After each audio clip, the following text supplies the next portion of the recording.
the EP Carrillo Dusk in Gordo.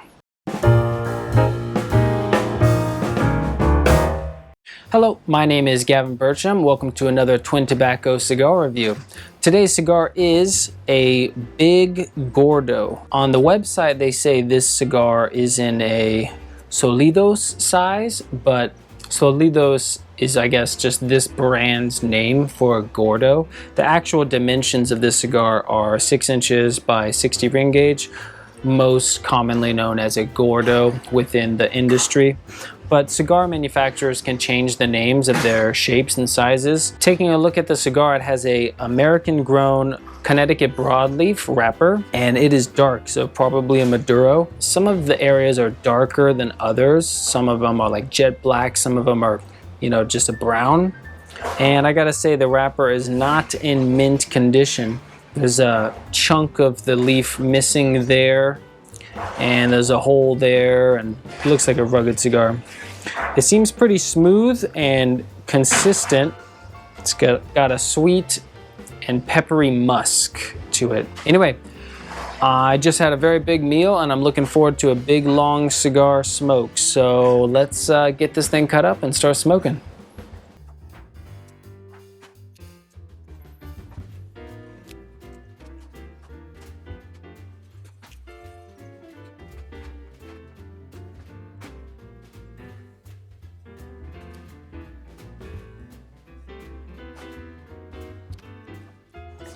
Okay, off the first light, getting creamy oil with a dark leather coffee.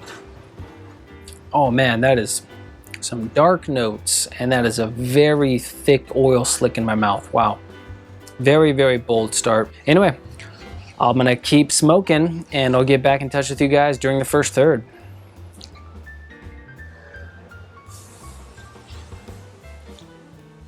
Okay.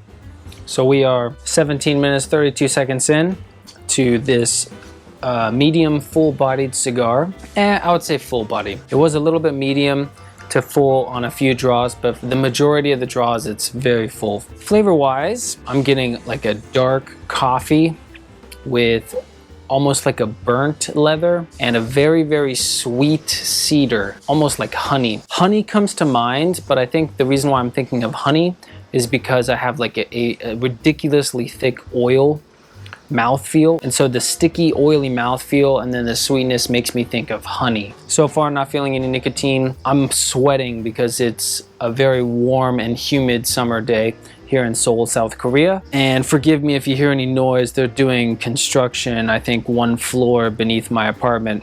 A few interesting facts about this cigar. So EP Carrillo stands for Ernesto Perez Carrillo, and Ernesto Perez is a famous cigar blender, and he's behind many famous cigars, one of which being La Gloria Cubana. I personally am a huge fan of La Gloria Cubana. The La Gloria Cubana Series N is one of my all-time favorite everyday cigars. So if you haven't had the La Gloria Cubana Series N, try it. And if you haven't seen my review on the La Gloria Cubana Series N, definitely check out that video. As you can see, the burn is not razor sharp by any means. It is a definite wonky burn, but I haven't had to relight it. I did have to snip it one more time. I felt like the draw was coming through on one side, but it was plugged on the other side. And because of that, I was getting more burning on one side and less on the other side, and it was making a canoeing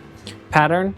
But once I snipped it, now the draw is coming through evenly throughout the entire cylinder. I'm sorry, throughout the whole ring gauge. Something you might have to worry about more with these big ring gauge cigars. Anyway, I'll keep smoking and I'll get back in touch with you guys during the second third.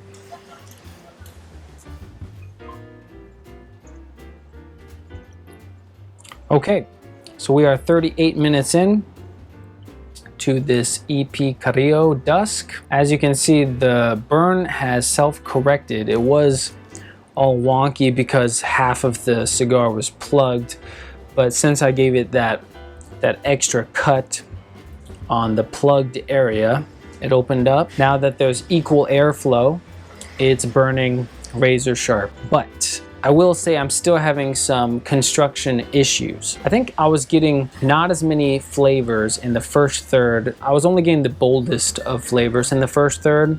In the second third, I'm getting more subtle flavors. And the reason, I believe, is the first third was slightly plugged, so I was puffing on it more, and that means that it got hot. I keep feeling it, and it was getting really, really hot, so I had to put it down a couple times to cool off. Now that I've been really, really babysitting it, I'm getting more flavors. I'm getting cream, dark coffee, that continued from the first, dark chocolate. I'm getting a little bit of earth, some wood, the cedar remains, and I'm getting some pepper flavor, like a black pepper, but I will say there's no spice. It's like a pepper, but there's no pepper spice. And I'm still getting that very oily mouthfeel, but I'm still having to babysit it. Every time I take a draw, I feel like the whole cylinder gets very, very warm. I'm thinking it has something to do with the construction in the middle, very, very spongy in the middle. And before I lit the cigar, it was very hard and firm, but now it's really, really soft and spongy. Maybe that's why it gets so hot so fast, and that's why I keep having to, you know, test the warmth, and then sometimes I put it down after one draw and I let it sit for, you know, 30 seconds to a minute to cool off. Anyway, I'll keep smoking and I'll get back in touch with you guys during the last third.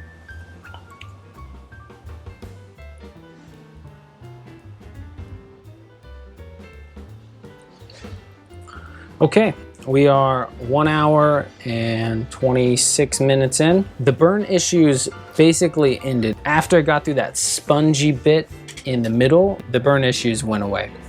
And as you can see, the burn itself is nice, and it's not razor sharp, but it's pretty close. I didn't have to retouch it or light it again. The band came off very easily, no glue issues. Flavor-wise, I continue to get a full-bodied smoke, but I would say the strength is mild. I haven't really felt any nicotine throughout the whole smoke.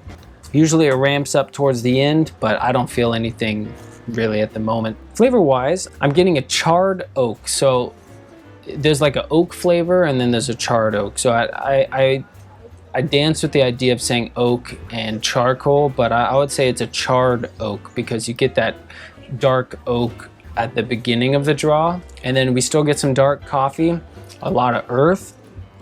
The pepper has gone away. The oily mouthfeel is there, but I'm also getting like a chalky mouthfeel. So it was extremely oily the first 2/3, and now sometimes it's oily, but sometimes it's like a chalk, like a chalk powder in your mouth. So that's interesting. Chalky mouthfeels are not the most common. Final thoughts. So this cigar got a 92 rating, and it was featured in the top 25 best cigars of 2017. Do I feel like it's deserved of a 92 rating? If you really like full-bodied flavors, this has got a lot mixed in there. It would have been better if I didn't have the burn issues the first and second third. I think the flavors would have seemed a little bit more refined, and I wish I didn't have to babysit it so much. If there's no construction issue, then I think the blend is great. I think I just got a little bit unlucky with the construction of this particular stick, and the strength is very low. So if you want to try some full-bodied smokes but are a little bit scared of the strength, this is a good option for you. Anyway, I hope you enjoyed this cigar review. Check out our other cigar reviews as well as our how-to cigar videos and other content. With that, keep enjoying your smokes, people.